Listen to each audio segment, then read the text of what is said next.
In the following video, you will learn how to find resources through HGTC Library for your informative or persuasive speeches in Speech 205. We're currently looking at the library's website. From here, we're going to go to your course LibGuide. LibGuides are specially designed sites created by librarians for finding the best resources from the library for a specific assignment. You can find your course LibGuide through the LibGuides tab on the library website, and then from the drop-down menu, scroll down until you find your professor's Speech 205 LibGuide.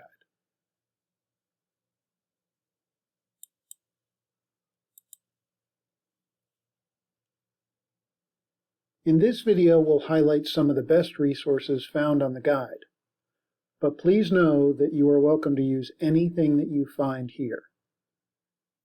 The Home tab is like a welcome page. This just has some basic information about the library. The next tab over, the Choosing a Topic tab, has some resources that could help you with choosing a topic for a speech if you're having trouble coming up with one on your own. The Books tab is for those students who wish to have a physical book from the library. If you are wanting a book from our library, use the search box that you see in the upper left-hand corner.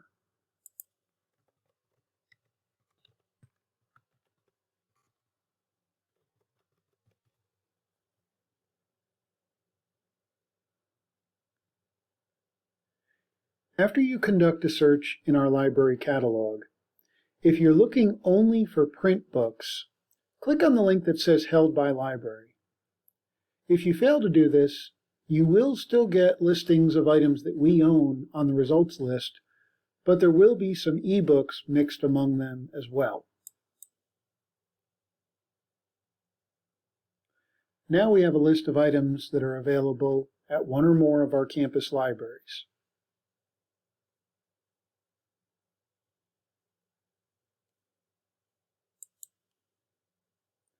The next tab over is the eBooks tab. The eBooks tab would be great for either of your main speeches in this class. There are 5 ebook collections found on this tab. The first 2 on the left-hand side, Credo Reference and Gale eBooks, are collections of reference books. What that means is you're not having to read an entire ebook. You can find an entry about a topic that you're interested in from an ebook in these collections. So essentially it would be less reading. These could be used for any speech, but they would be especially good for an informative speech. We're going to start by looking at those. The one we're going to look at is Credo Reference. Let's say you were giving an informative speech on chocolate.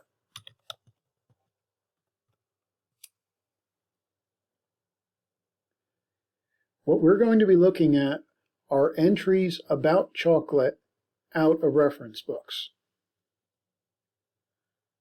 So this is the entry on chocolate from that book. This is the entry on chocolate from that book.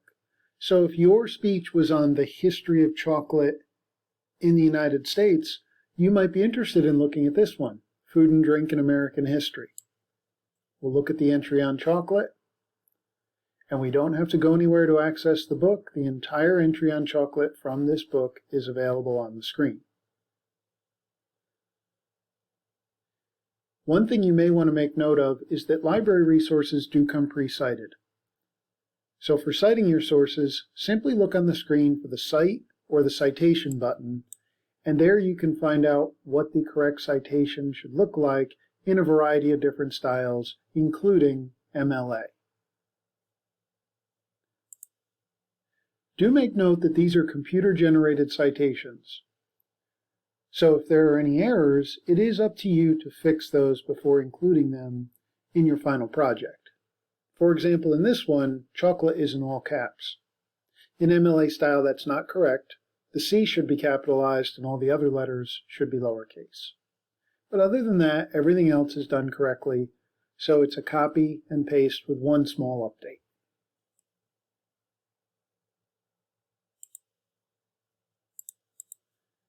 Gale eBooks, again, is similar to Credo. EBSCO ebook collection and ebook central are different types of ebook collections in that those provide you with full books, cover to cover. So using the same topic, if there was a 300 or 400 page book about the history of chocolate, that's what you would find if you were searching either EBSCO ebook collection or ebook central. But keep in mind, with both of these collections, you're not required to read an entire book. You could just look at a couple pages or one chapter in the book.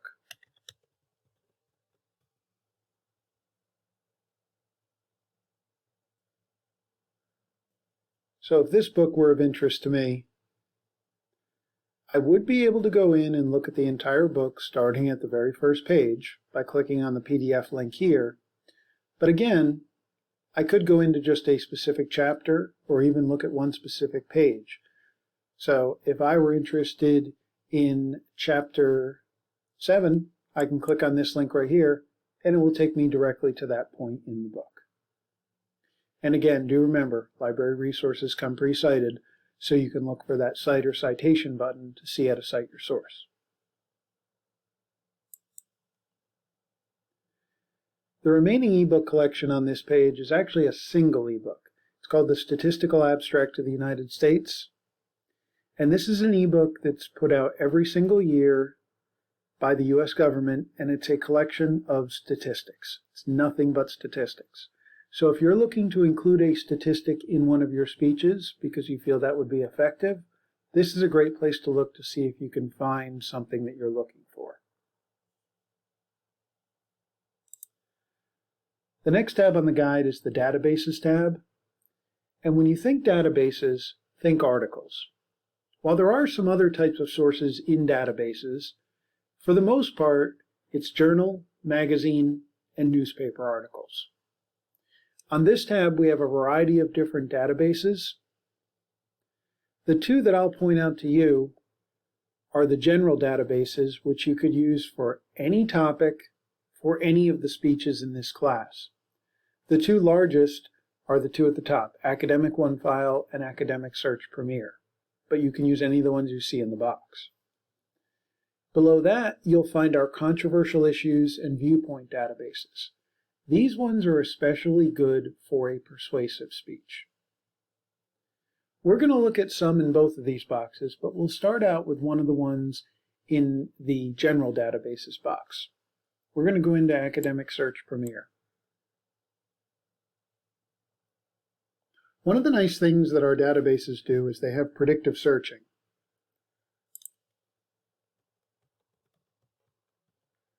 So let's say your topic was sleep apnea. As you can see, I've started to type in my topic, and I could just do a basic search for sleep apnea, but they are recommending some other searches I might be interested in. So if I specifically was interested in presenting an informative speech on treatment for sleep apnea, I might want to pick this search that you see listed right here. But again, I'm more than welcome to just go with this search that you see listed here. Now again, when you're looking in the library's databases, the majority of your resources that you're going to find are going to be articles. You're going to find journal articles, magazine articles, newspaper articles. When you find one that looks good to you, simply click on it. And most of the time, you'll see a link to access the PDF version of the article. That's a scanned copy of the article exactly as it looked in print. But if you don't see that there, then there'll most likely be just a retyped version of the article further on down on the page. And again, with these articles, they too come pre-cited. Just look again on the screen for your cite or your citation button. Academic OneFile, again, is the other really good database in this box. And all the searches I've done so far have been very basic ones. Let's say you had a more complex topic. Let's say you wanted to present a speech on the effect of caffeine on blood pressure. That's a lot of words to type into a search box, And library resources are a little different than something like Google, and that is not the most effective way of conducting a search. Instead, what you should do is identify a couple keywords or phrases and join them together in a search. So using the topic that I just stated, a good way to type in that search would be as follows.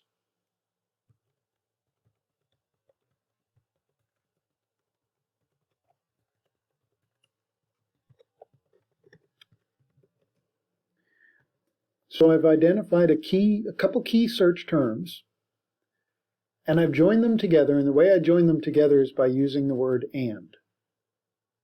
One thing you may want to note is that I put quotation marks around the phrase blood pressure. This isn't a requirement with phrases, but if you are specifically interested in keeping a set of words together when they're searched and not have them separated, put them in quotation marks, and that will lock in those terms so that they're always searched in the exact order that you typed them and not separated. So now all of my results include all three of my search keywords or key phrases. And one thing I will note to you is that our library databases do allow you to limit by the date of publication. So if you have a topic where you feel like you want more recent information, there will be somewhere on the page that you can click on to limit by a specific date range. And with regards to the articles that you find, you might be wondering what the difference is between the types of articles that you locate. Journal articles are the highest level of article writing. These are usually written by professionals in the field who are experts on the topic that they're writing about. These articles usually go through a very rigorous editorial process and publication process, so they really are the cream of the crop in terms of articles. Magazine articles are good as well, but they're written for the everyday reader. You don't necessarily have to be an expert in the field to be able to understand something that you would read in a magazine article. As for newspaper articles, they're similar in nature to magazines, but as you probably know, newspapers do come out more regularly. So the one thing I will point out to you is that this item usually tends to be much higher than the number of magazine articles that you will find. In this case, it's not that much higher, but usually it's quite a bit higher.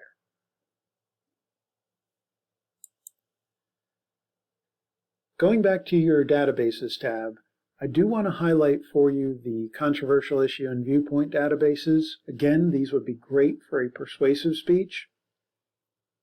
The two best ones, again, though you can use any of the ones in the box, but the two best ones would be Opposing Viewpoints and SIRS Issues Researcher. They're both fantastic for not only finding information, but they can also help you with choosing a topic, and I'll show you how to do that with both of them. So I'll go into SIRS first, and you'll see in a moment that there is a search box, and I could use the search box if I already had a topic in mind. But if you don't have a topic in mind, there's a nice feature within SIRS down towards the bottom of the page where it says need help choosing a topic, and you can either find topics within a specific category or you can browse a list of all of their most important issues. So if you're having trouble coming up with a topic, this is a great place to look to see if you can find one that would be of interest to you. And when you find one that's interesting, you can click on it and it will give you additional information, different viewpoints, different sources, a lot of different information regarding your topic.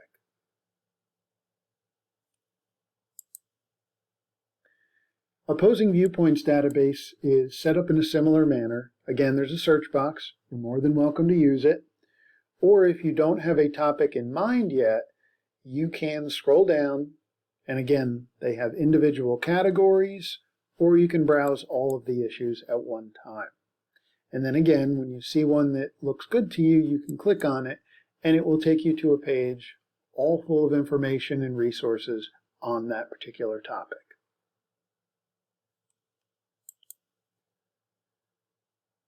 The last place for research on your LibGuide is the Multimedia tab. And it's here that you'll find our two streaming video providers, Films on Demand and Canopy. Both are great for research, both are great for any speech that you might be giving, but you'll probably have a little more luck with Films on Demand. I'm going to go in and show you Films on Demand now.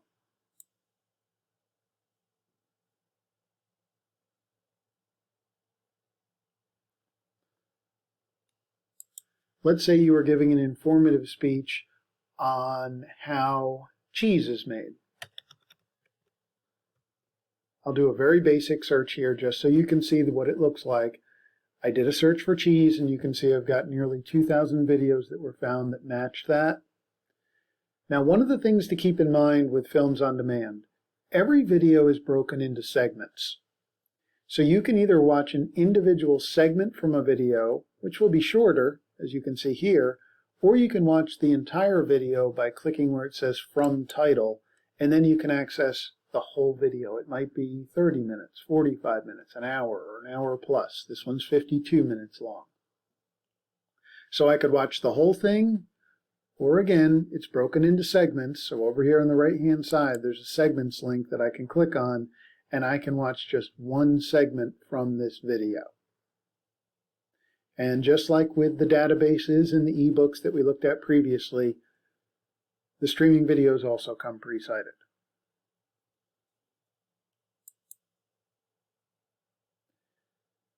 Last but not least on your guide, I want to highlight the Get Help tab. This is where you can find all the different methods for contacting the library for assistance. You're always welcome to stop by in person, and we'll be glad to give you a hand. But if you can't make it to the library, you do have a few other options available to you. We're available via email, via a chat service, as well as by phone or by text. If you have any questions at any point, please reach out and we'll be more than happy to give you a hand. Thanks for watching.